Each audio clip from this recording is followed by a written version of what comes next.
아벨의 죽음이란 제목으로 하나님의 말씀 증거하도록 하겠습니다.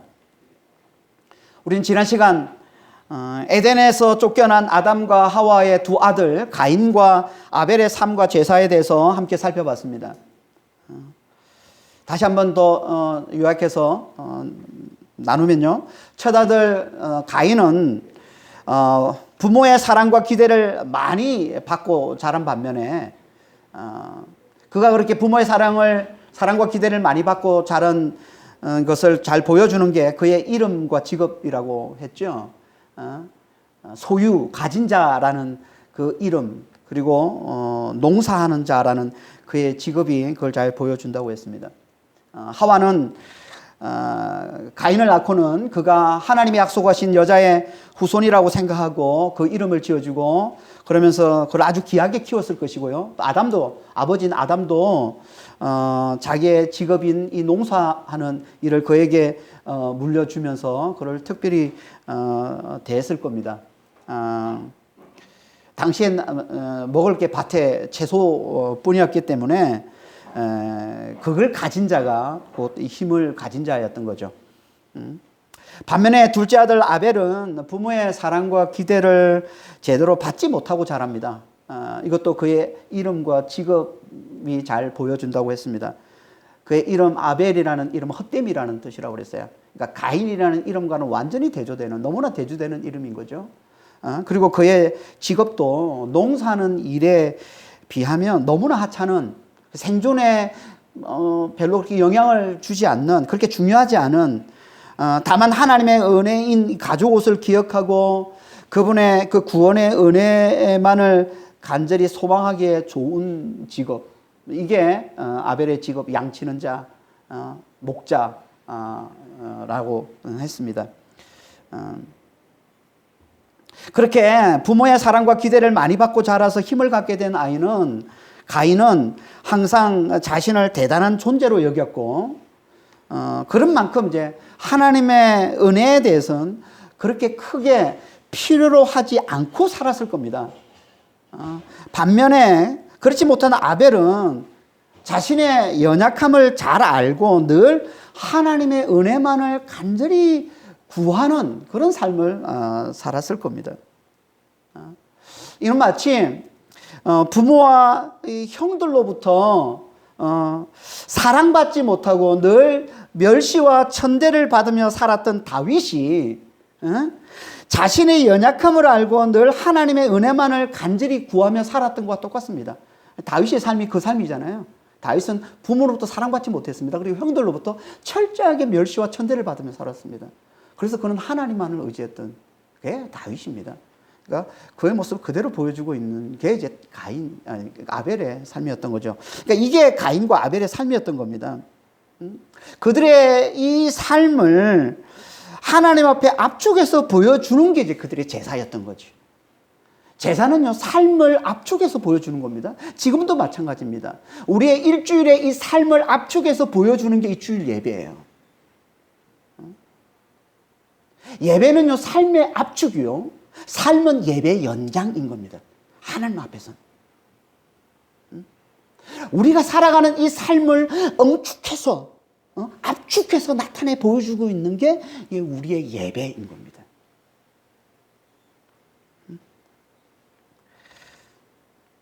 하나님은요, 우리의 일주일을 어떻게 사는지 우리 예배를 보고 아세요. 우리 예배를 보고. 그러니까 우리 예배 안에는 반드시 우리의 삶이 응축되어 나타나게 되어 있는 겁니다. 하나님의 은혜를 무시하며 살면서 절대 하나님 앞에 제대로 된 예배를 드릴 수 없고요. 하나님의 은혜를 간절히 구하면서 살아간 자가 절대 예배에 실패할 수가 없다는 겁니다. 우리가 볼 때는 예배가 성공하고 예배에 잘 드린 것처럼 보여도 중심을 보시는 하나님께는 아니라는 거예요. 우리 하나님은 항상 우리의 삶을 응축해서 나타내 보여주는 예배를 보시고 그 예배를 받으시는 겁니다. 그러니까 우리는 우리의 이 예배를 좀 잘 돌아보시길 바랍니다. 우리 하나님은 우리의 삶이 응축되어 있는 예배를 보신다니까요. 그리고 그 예배를 받으신다니까요. 모든 예배, 모든 예배, 하나님은 항상 그 속에 응축되어 있는 그 삶과 함께 보시는 겁니다. 그걸 잘 보여주는 게 가인과 아벨의 제사였던 거죠. 늘 자신을 대단시하며 하나님의 은혜를 멸시한 가인은 땅의 소산으로, 다시 말해서 그냥 곡식 중에 일부, 아무거나 곡식 중에 일부로 하나님께 제사를 드렸지만 자신의 연약함을 잘 알고 늘 하나님의 은혜만을 간절히 구하며 살았던, 그래서 하나님의 은혜가 가장 귀했던 아벨은 양의 첫 새끼와 기름으로, 다시 말해서 양 중에 가장 귀한 것으로 하나님께 제사를 드렸다는 겁니다. 그들의 그 제사와 그 제물 속에 하나님의 은혜를 대하는 그들의 신앙과 삶이 그대로 녹아 있었던 거예요. 그래서 하나님은 하나님의 은혜를 귀하게 여기는 아벨과 그의 제사는 기쁘게 받으시고, 그렇지 않은 가인과 그의 제사는 받지 않으셨다라고 말씀하고 있는 겁니다. 가인이 하나님의 은혜를 귀하게 여기지 않았음을 다시 한 번 더 강조해서 보여주고 있는 게 하나님께 거절당한 후에 그가 보인 반응입니다. 어떤 반응을 보입니까? 가인이 하나님께 몹시 분노합니다. 하나님께 몹시 분노했다는 건요, 그만큼 자신을 대단한 존재로 여겼음을 보여주는 거예요. 감히 하나님이라도 자신을 무시할 수 없는 그런 대단한 존재로 여겼던 겁니다, 가인은. 그러니까 그는 하나님을 창조주 하나님으로 제대로 믿은 게 아니라는 거예요.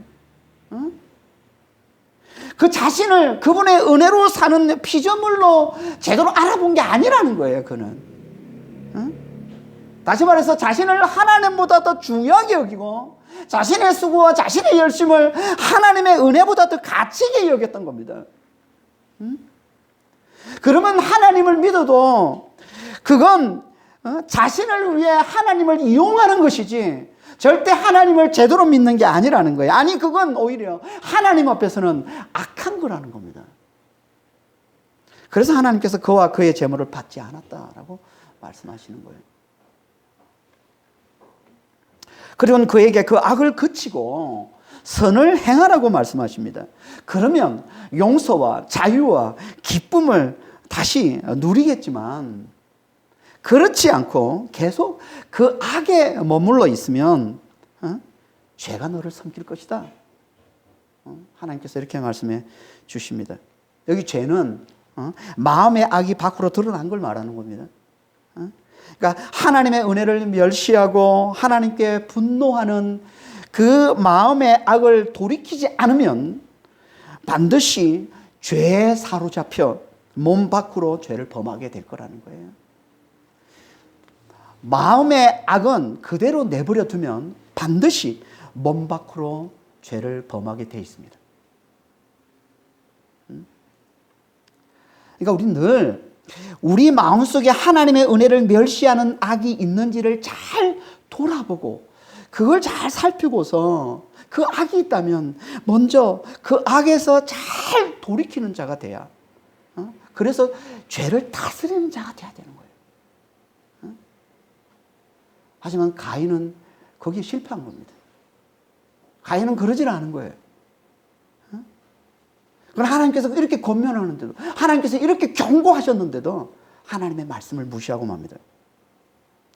하나님의 은혜를 멸시하고 하나님께 분노하는 그 악을 돌이키질 않습니다. 그 결과 그는 너무나 끔찍한 죄를 범하고 말죠. 그게 8절 말씀인 겁니다. 오늘 본문 8절. 8절 한번 보겠습니다. 가인이 그의 아우 아벨에게 말하고 그들이 들에 있을 때 가인이 그의 아우 아벨을 쳐 죽이니라. 가인이 그 아우 아벨에게 말했어요. 뭘 말했는지 우리 한글 성경에 지금 잘 나와 있지 않지만 다른 이제 번역본에 보면 좀 나와 있는데요. 뭐라고 얘기했냐면 덜로 가자, 덜에 나가자 이렇게 얘기를 했다고 돼 있습니다. 우리가 들로 가자. 그러니까 어느 날 가인은 아무도 없는 들로 아벨을 불러냈고, 그리고 아무도 없는 그곳에서 아벨을 쳐서 죽였다는 겁니다. 이게 인류 최초의 살인사건 이야기죠. 인류 최초의 살인사건. 이 살인사건이 가인이 형제를 죽이는, 살해하는 이 끔찍한 이 살인사건이 왜 일어나게 된 겁니까? 한마디로 하나님께 분노했기 때문에 그런 거죠. 하나님의 분노에서 하나님께 분노한 데서 돌이키질 않아서 그런 거죠. 다시 말해서 자신을 하나님보다 더 중요하게 여기고 하나님의 은혜를 멸시하는, 그래서 하나님이 자기 뜻과 다르게 행하시면 그분께 몹시 분노하게 되는 이 악한 마음에서 돌이키지 않았기 때문에 결국은 이 끔찍한 죄를 범하게 됐다는 겁니다. 자신을 하나님보다 더 중요하게 여기는, 그래서 하나님의 은혜를 멸시하는 이 악한 마음을 계속 품게 되면 우린 하나님의 거절하심으로 우리 안에 분노가 일어날 때 어떻게 해서든 우리 힘으로 그 분노를 다스리려, 그 분노를 풀려 하게 되는데요. 그게 결국엔 눈에 보이는 하나님의 형상, 하나님의 사람, 의로운 자를 제거하는 겁니다.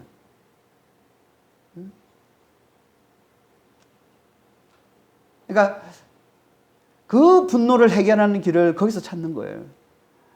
그러니까는 하나님의 사람만 없으면, 하나님의 사람인 이 의로운 자만 없으면 더 이상 자기가 거절당하고 멸시당하는 일도 없을 거라고 여기는 겁니다. 다시 말해서 그만 없으면 자기의 악함이 들통날 일이 없고 이제 자기 마음대로 자기가 원하는 대로 세상을 살 수 있을 거라고 여기는 겁니다. 이게 하나님의 창조주 되심을 모르는 모든 악한 자들의 하나님의 살해 방식, 하나님 살해 방식인 겁니다. 그들은 다 하나님의 형상인 하나님의 사람을 없애는 게 곧 하나님을 없애는 것으로 여기고요. 그러면 자기가 곧 누구에게도 더 이상 거절과 멸시를 당하지 않고 자기 마음대로 악함도 들통나지 않고 자기 마음대로 세상을 사는 세상의 주인 하나님이 된다고 여기는 겁니다. 이게 모든 악한 자들이 의로운 자를 멸하려는 이유인 거예요. 이걸 잘 보여주는 말씀이 마태복음 21장에 나오는 예수님의 포도원 농부의 비유의 말씀인 겁니다. 포도원 농부의 비유의 이 말씀을 보면 주인이 농부들에게 포도원을 새로 주고 타국에 갔는데 때가 되어서 그 열매를 거두려고 주인이 종들을 보냅니다. 그러자 종들이 그 종들을 다 죽입니다. 그러고도 주인은 참고서 아들을 보냅니다. 아들은 존경해 주겠지라고 생각하고 아들을 보내는데 그 아들마저 죽이고는 그 포도원을 차지하려 들다는 겁니다.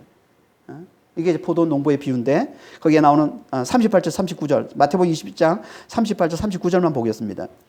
농부들이 그 아들을 보고 서로 말하되 이는 상속자니 자 죽이고 그의 유산을 차지하자 하고 이에 잡아 포도원 밖에 내쫓아 죽였느니라. 아들만 죽이면 그 포도원, 그 주인이 세운 그 포도원을 차지할 수 있다고 생각한 거죠. 이 농부들이. 여기 농부는 자기의 수고와 열심으로 구원에 이르려는 율법에 사로잡힌 유대인들, 곧 바리새인들을 비유하는 것이고요. 여기 나오는 상속자 아들은 그런 그들을 꾸짖으며 하나님의 은혜의 복음을 전하는 예수님을 비유하고 있는 겁니다. 이 말씀 속에 바리새인들이 예수님을 죽이려 하는 이유를 뭐라고 말씀하고 있습니까? 그를 없애면 포도원을 차지할 수 있을 거라고 여겼기 때문에 그렇다는 거죠. 하나님의 은혜를 전하며 자신들을 꾸짖는 그 아들만 없애면, 그 아들만 죽이면 그게 곧 하나님을 죽이는 게 되고 그러면 하나님이 세우신 포도원, 그 세상을 말하는 겁니다. 이 세상이 자기의 것이 된다고 생각하기 때문에 그러면 더 이상 거절과 멸시를 당하지 않는, 자기 마음대로 얼마든지 자기가 원하는 대로 이 세상을 살아갈 수 있는 세상의 주인이 된다고 생각했기 때문에 그렇다는 거죠. 이게 하나님의 영원히 살아계심, 하나님의 창조주 되심을 모르는 모든 악한 자들의 어리석음이라는 거예요. 이걸 모르니까 그들은 다 눈에 보이는 하나님의 사람, 하나님의 아들, 의로운 자만 죽이면 그게 곧 하나님을 죽인 게 되는 것이고, 그러면 세상은 다 자기 거 되는 것으로 생각한다는 거예요. 이걸 모르니까. 그러니까 하나님의 창조주심을 모르면 이런 삶을 살 수밖에 없는 거예요. 그러니까 눈에 보이는 하나님의 형상, 눈에 보이는 하나님의 사람, 눈에 보이는 하나님의 아들, 의로운 자만 없애버리면 이 세상은 내 것이야. 이제 내 마음대로 살아도 돼. 이제 더 이상 누구도 나를 거절하지 못하고 누구도 나를 멸시하지 못하고 내가 원하는 대로 내 마음 잘 살 수 있어. 이렇게 여긴다는 거예요.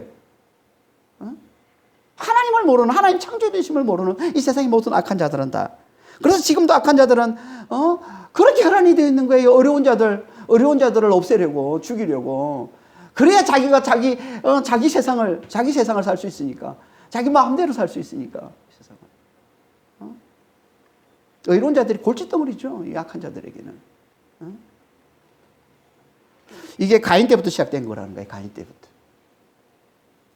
그러니까 하나님의 창조주심을 모르면, 다시 말해서 하나님의 은혜를 모르면, 하나님 창조주심을 아는 게 곧 그분의 은혜를 아는 거예요.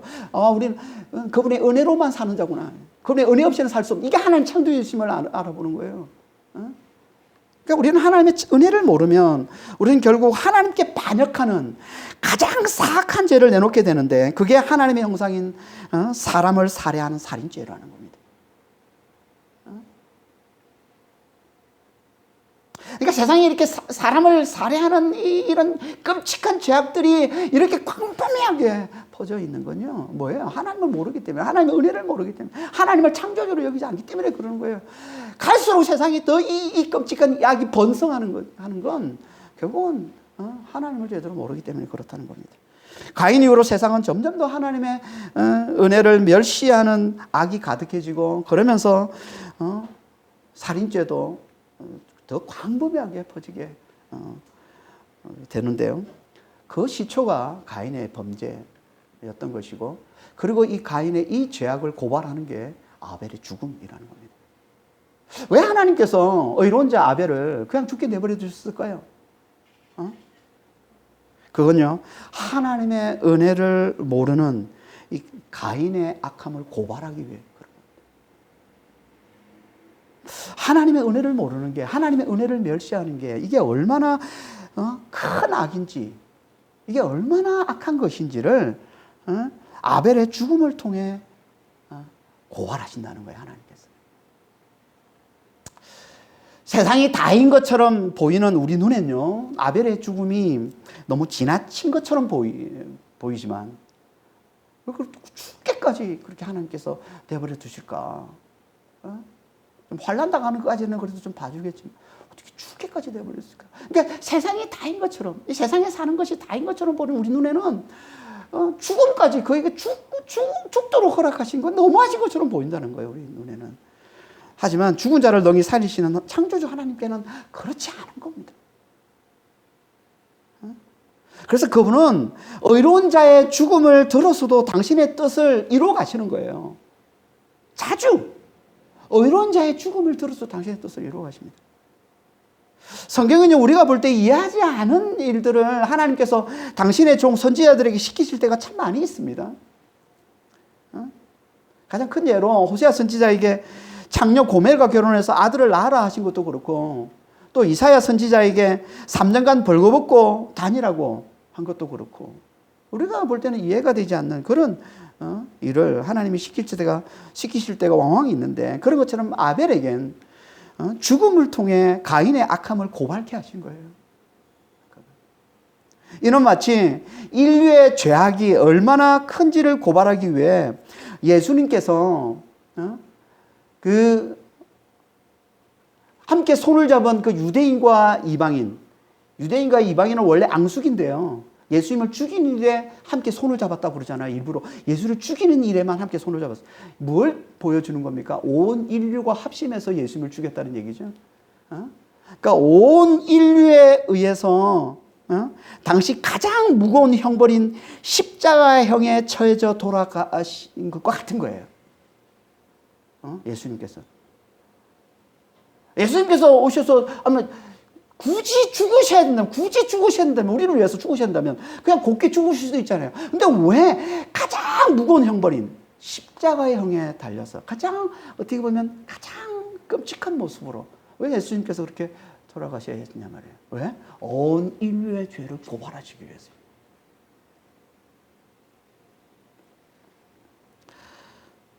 그러니까 가인의 범죄는 하나님의 은혜를 모르는 모든 인류의 범죄를 예표하는 것이고, 아벨의 죽음은 예수의 죽음을 예표하는 겁니다.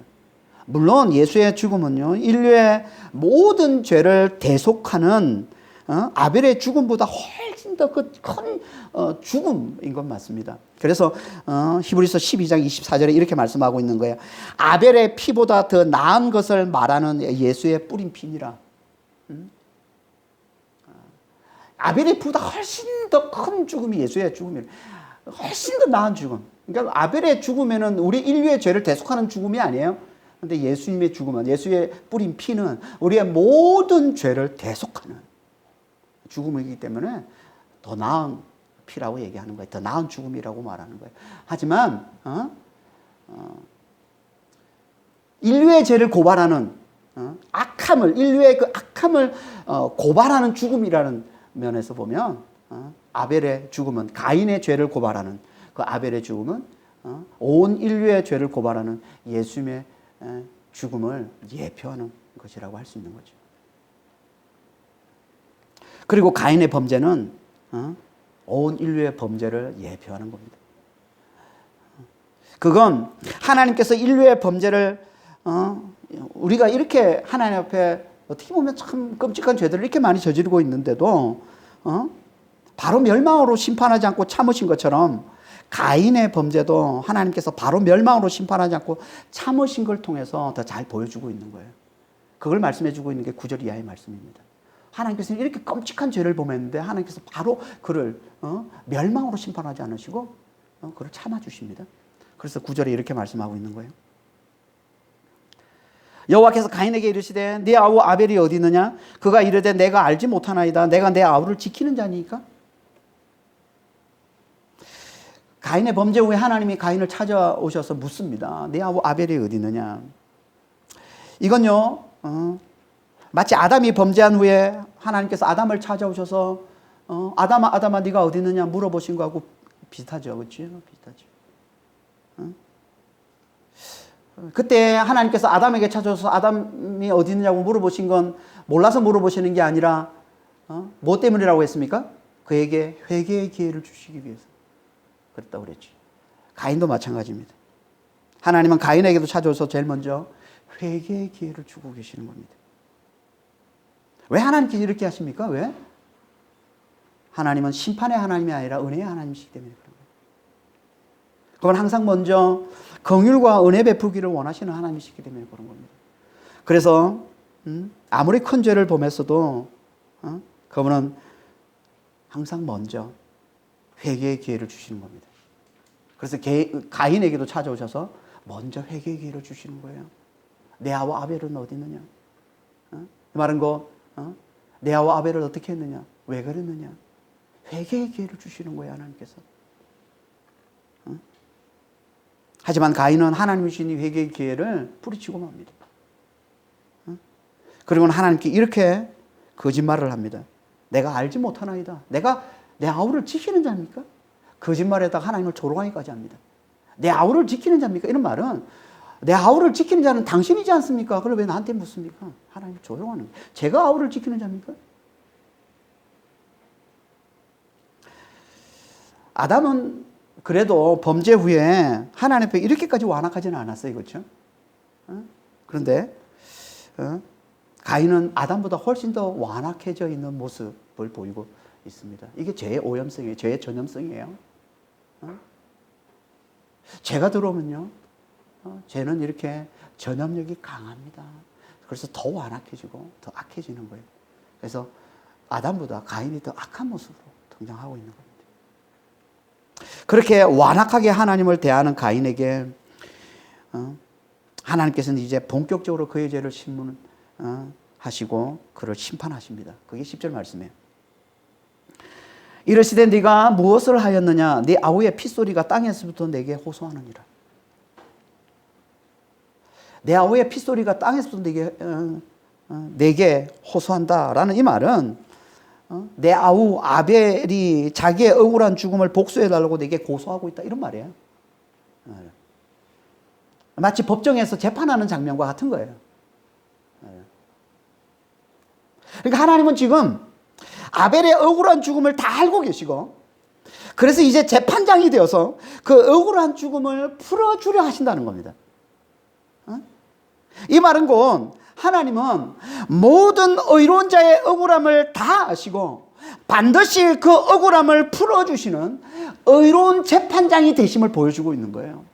이게 하나님의 심판인 겁니다. 하나님은 마지막 때에도 이와 같은 모습으로 세상을 철저히 심판하십니다. 세상에서 하나님 말씀 때문에 억울하게 죽음당한 당신의 백성들, 그 의로운 자들의 호소를 듣고 간구를 듣고 하나님은 세상을 심판하신다라고 말씀하고 있는 거예요. 이게 요한계시록 6장 말씀입니다. 요한계시록 6장 9절 10절입니다. 다섯째 인을 떼실 때 내가 보니 하나님의 말씀과 그들이 가진 징구로 말미암아 죽임을 당한 영혼들이 제단 아래에 있어 큰 소리로 불러 이르되 거룩하고 참되신 대주제여, 땅에 거하는 자들을 심판하여 우리 피를 갚아주지 아니하시기를 어느 때까지 하시려 하나이까. 그러니까 죽임당한 모든 성도들이 하나님 앞에 호소하는 거예요. 우리의 피를 언제까지 갚아주지 않으시렵니까? 하나님의 이 의로운 자의 이 핏소리가 하나님께 호소하는 거죠. 이게 마지막 때, 종말 때. 이 간구를 들으시고 하나님께 세상을 심판하신다는 거예요. 그래서 이렇게 말씀하시는 게 12절 이하에 내가 보니 여섯째 인을 떼실 때 큰 지진이 나며 해가 검은 털로 짠 상복같이 검어지고 달은 온통 피같이 되며 하늘은 두루마리가 말리는 것 같이 떠나가고 각 산과 섬이 제자리에서 옮겨짐에 땅의 임금들과 왕족들과 장군들과 부자들과 강한 자들과 모든 종과 자유민들이 굴과 산들과 바위 틈에 숨어 말하되 보좌에 앉으신 이의 얼굴에서와 그 어린 양의 진노에서 우리를 가리라. 그들의 진노의 큰 날이 이르렀으니 누가 능히 서리요 하니라. 하나님은 반드시 하나님의 말씀 때문에 억울하게 죽임당한 당신의 백성, 의로운 자, 이 성도들의 이 호소를 듣고 이 간구를 듣고 하나님은 세상을 심판하신다는 거예요. 철저히 심판하신다는 거예요. 영원히 심판하신다는 거예요. 이걸 첫 인류 아벨의 죽음과 가인의 심판을 통해 미리 보여주고 계신 거예요. 그래서 내 아우의 핏소리가 내게 고한다라고 얘기하는 거예요. 그래서 내가 이제 너를 심판한다라고 말씀하고 있는 거예요. 하지만 가인에 대한 하나님의 심판은요, 마지막 때의 그 영원한 심판과는 다른 아직 하나님께 돌아올 기회가 남아있는 심판을 주십니다. 아직 하나님께 돌아올 기회와 함께 주시는 심판, 이걸 징계라고 그러죠. 징계. 영원히 멸하는 심판이 아니라 그 심판을 통해 자기 죄를 깨닫고 하나님께 돌아올 기회를 주시는 심판. 아담과 하와에게 그러셨던 것처럼 심판은 하시지만 그 심판을 통해 하나님의 은혜를 깨닫고 하나님께 돌아오기를 원하시는 이 징계의 심판, 이게 가인의 심판이라는 겁니다. 그래서 그에 대한 심판을 11절 12절에 이렇게 말씀하고 있는 거예요. 땅이 그 입을 벌려 네 손에서부터 땅이 그 입을 벌려 네 손에서부터 네 아우의 피를 받았은즉 네가 땅에서 저주를 받으리니 네가 밭을 갈아도 땅이 다시는 그 호력을 내게 주지 아니할 것이요 너는 땅에서 피하며 유리하는 자가 되리라. 내가 땅에 피를 흘렸으니, 다시 말해 땅을 더럽혔으니 이제 땅이 너를 저주할 거라는 거예요. 그 저주가 뭡니까? 두 가지를 말씀해 주고 있어요. 첫째는 이제 아무리 밭을 갈아도 땅이 너에게 효력을 주지 않을 것이다. 효력을 주지 않는다라는 말은 밭이 너에게 소산물을 내주지 않을 것이다 말이에요. 곡식을 내주지 않을 거라는 거예요. 여기 땅은 경작하면 소산물을 내주는 토지를 말하는 겁니다. 아담아, 토지를 말하는 거예요. 그러니까 이 말은 곧 이제 아무리 땅을 갈아도 땅이 그 소산, 곡식을 내지 않을 거라는 겁니다. 아담이 범죄했을 때 하나님께서 그를 심판하셔서 땅을 저주하시고는 사람이 수고해야만, 그 얼굴에 땀을 흘려야만 그 소산을 먹을 수 있도록 하셨는데, 이게 심판이 아담에게 주신 심판인데, 이제 하나님께서 가인에게는 더 크게 심판하셔서 더 크게 벌을 내리셔서 땅으로부터 저주를 받게 만드신 거예요. 아무리 수고해도, 아무리 땀을 흘려도 땅에서 곡식을 얻지 못하게 만들어 버리셨다는 거예요. 이게 하나님께서 가인에게 주신 심판이라는 거예요. 그럼 땅에 살 수가 없는 거죠.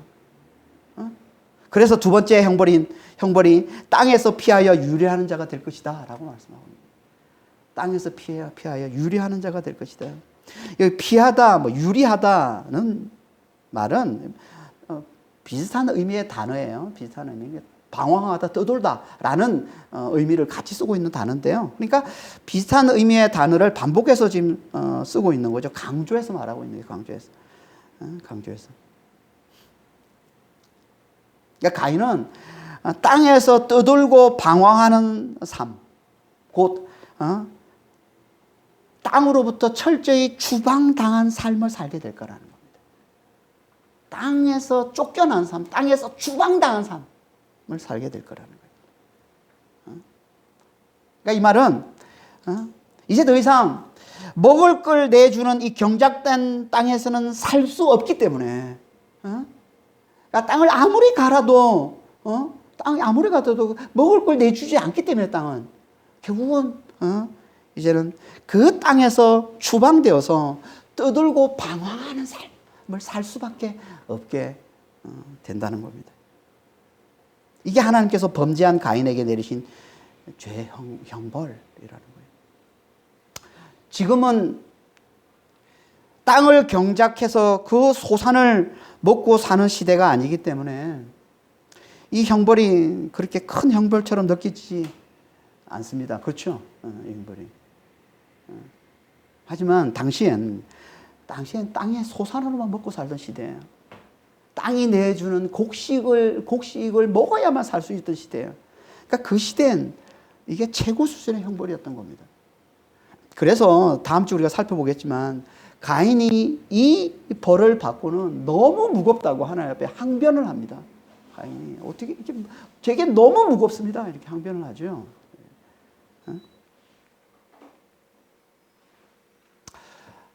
가인이 볼 때는 너무 무거운 형벌을 받았을지 모르지만 하나님께서 가인에게 주신 이 형벌은 그를 영원히 멸하는 형벌은 아니라는 거예요. 그를 영원히 멸하는 심판은 아니라는 겁니다. 아무리 무거워도 하나님은 아직 그를 아주 철저히 영원히 멸하시지는 않으신다는 거예요. 왜요? 하나님 왜 그러셨을까요? 그건 하나님께서는 그가 다시 하나님께 돌아오길 원하시기 때문에. 다시 말해서 하나님은 심판 중에도 긍휼을 잊지 않으신 하나님이시기 때문에 그런 거예요. 그러니까 그 심판을 통해 가인에게 하나님은 다시 한 번 더 회개의 기회를 주시는 거예요. 심판을 하시면서도 하나님은 긍휼을 잊지 않으시는 거예요. 심판을 하시면서도 하나님은 은혜를 베풀고 계시는 거예요. 다시 돌아오도록, 다시 회개하고 다시 돌아오면 받아주시겠다는 거예요. 그래서 하나님은 심판하시되 영원히 멸하시지 않으시는 거예요. 그 심판을 통해서, 그 심판의 고통을 통해서 자신의 죄들을 깨달으면, 하나님의 은혜를 멸시하면 결국 하나님께 반역하여 눈에 보이는 하나님의 형상, 사람, 형제를 죽이는 너무나 끔찍한 죄를 범하게 됨을 잘 깨닫고서 하나님께 돌아와 하나님의 은혜만을 굳게 붙드는 자 되게 하나님은 간절히 원하신다는 거예요.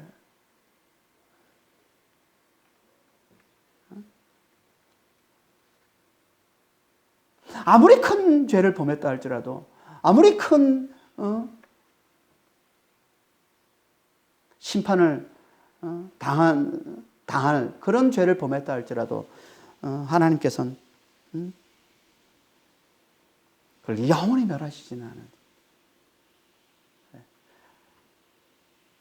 어떻게든 그가 다시 돌아오기를 하나님 기다리시기 때문에, 어떻게 해서든 그가 다시 회개하고 하나님의 은혜를 깨닫고 하나님의 은혜를 붙들고서 다시 구원에 이르기를 하나님은 간절히 원하시기 때문에,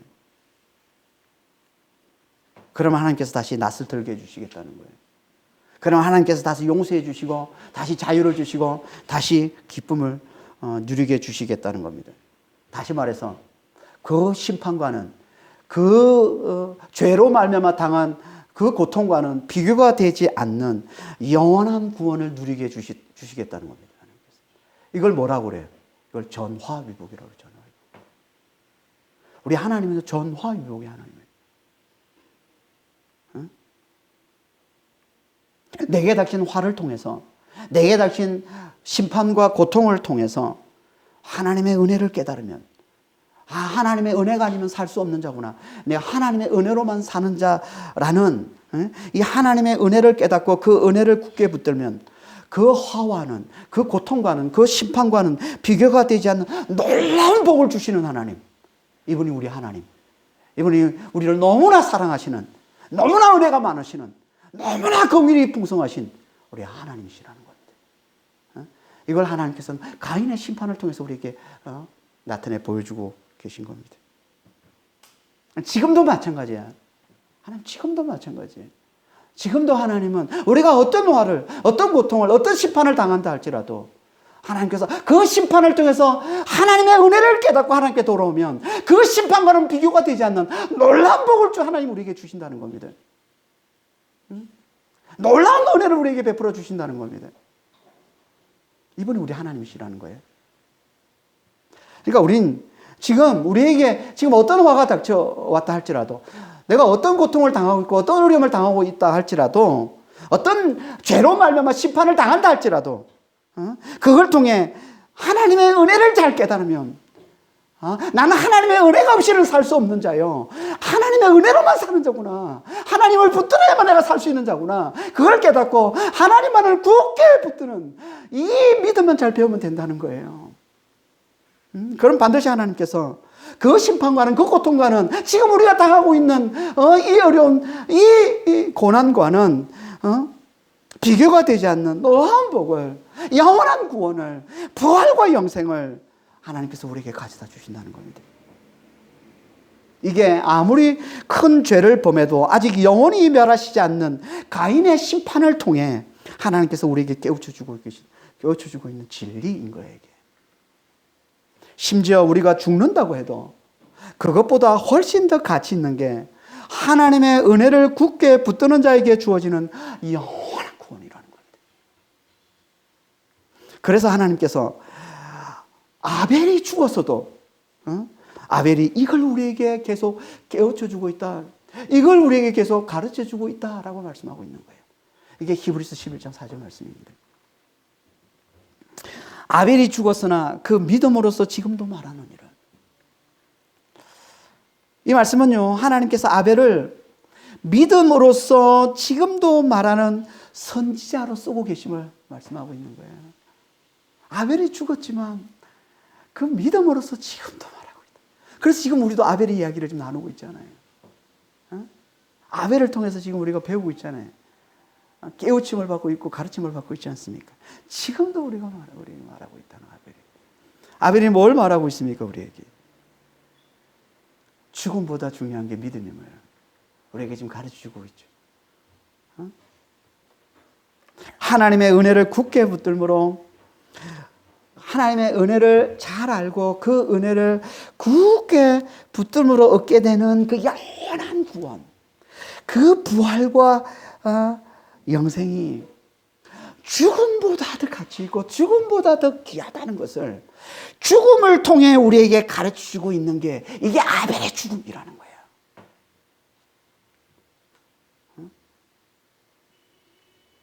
그러니까 아벨의 죽음은 우리에게 하나님의 은혜를 멸시하는 자의 악함이 얼마나 큰지를, 그 악이 하나님의 은혜를 멸시하는 그것이 얼마나 큰 악인지를 고발함과 동시에 우리에게 하나님의 은혜를 굳게 붙드는 자에게 주어지는 그 영원한 구원이, 그 부활과 그 영생이 얼마나 가치 있는지를 동시에 우리에게 깨우쳐주고 가르쳐주고 있는 거라는 거예요. 이게 아벨의 죽음이라는 거예요. 그래서 아벨이 죽었으나 지금도 말하고 있다는 거예요. 아벨만 죽고서 말하고 있는 게 아닙니다. 아벨의 후예들, 억울하게 의로운 가운데 살면서도 억울하게 죽음을 당한 자들이 다 죽었으나 지금도 우리에게 말하고 있는 겁니다. 그래서 바울이 죽었지만 지금도 말하고 있고, 베드로가 죽었지만 지금도 말하고 있는 거예요. 그들이 다 억울하게 죽지 않습니까? 하나님 말씀 때문에 다 억울하게 목뱀을 당해서 죽고, 십자가에 거꾸로 못 박혀, 십자로 거꾸로 못 박혀서 죽고, 이런 모양 저런 모양으로 죽음을 당하고 있지 않습니까? 근데 그 죽음을 통해서 지금도 우리에게 말하고 있다는 거예요. 뭘 말하고 있습니까? 더 좋은 부활이 있음을. 죽음과는 비교가 되지 않는 더 좋은 부활이 있음을 지금도 우리에게 깨우쳐주고 말하고 있다는 게 그 죽음을 통해서. 이게 히브리서 11장 35절 말씀이잖아요. 그래서 히브리서 11장 35절에 이렇게 말씀하지 않습니까? 어떤 이들은 더 좋은 부활을 얻고자 하여 심한 고문을 받되 거기서 풀려나기를 원하지 아니하며, 어떤 이들은 조롱과 채찍뿐 아니라 결박과 옥에 갇히는 시련을 받았으며, 돌로 치는 것과 톱으로 켜는 것과 시험과 죽임당함을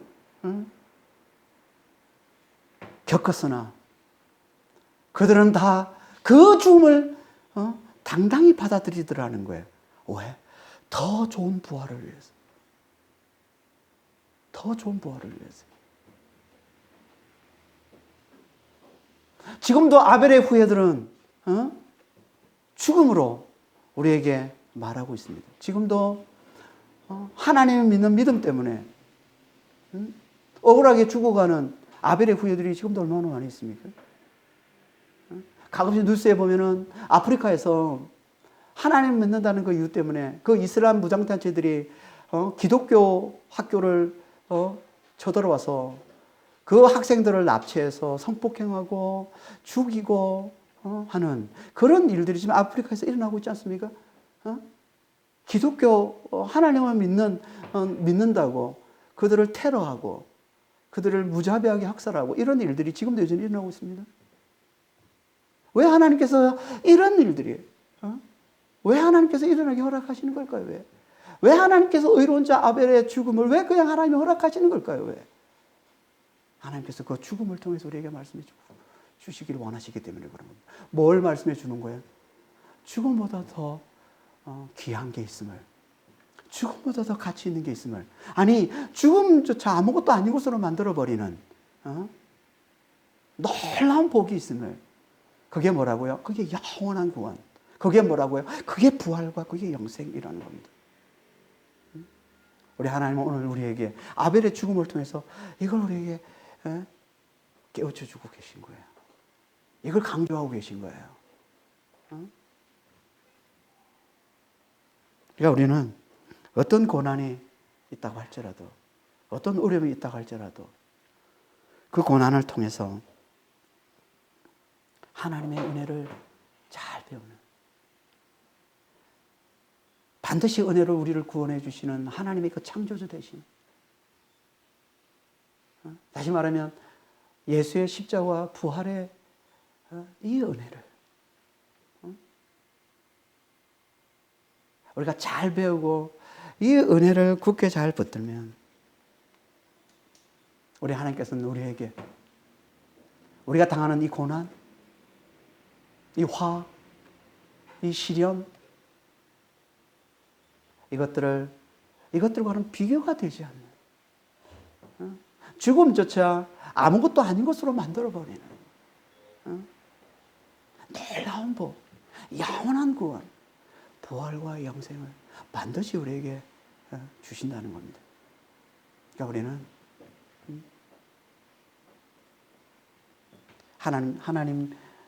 하나님의 은혜를 잘 깨닫는, 우리가 어떤 상황에 처하고 어떤 환경에 처해 있다 할지라도 그 상황 속에서 정말 하나님의 은혜를 잘 배우고 하나님의 은혜를 잘 깨닫는 자가 되는 것, 이게 성공하는 인생을 사는 겁니다. 이게 하나님께 가장 축복받은 인생을 사는 거예요. 우리가 어떤 상황에 처해도 하나님의 은혜를 잘 배우는 게, 그래서 그 은혜를 굳게 잘 붙드는 게, 그럼 반드시 우리가 이 세상이 아무리 힘들고 어렵고 많은 화를 당하고 그렇게 살았다 할지라도 그 모든 것들을 다 아무것도 아닌 것으로 만들어버리는 놀라운 복을, 놀라운 구원을, 영원한 구원을 하나님께서 반드시 우리에게 주신다는 겁니다. 그런 놀라운 복을 다 받아 누리는 그런 믿음의 성도들이 다 되시길 예수님으로 축원합니다. 기도하겠습니다. 하나님 아버지,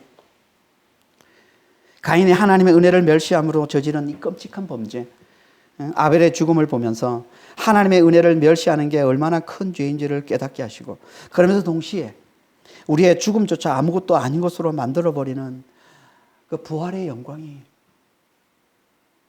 하나님께서 우리에게 주시는 그 영원한 구원, 부활과 영생의 그 영광이 얼마나 가치 있고 얼마나 귀하고 얼마나 소중한 것인지를 아버지 하나님 잘 깨닫는 자가 될 수 있도록 주님 저희를 축복하시고 주님 인도하여 주시옵소서.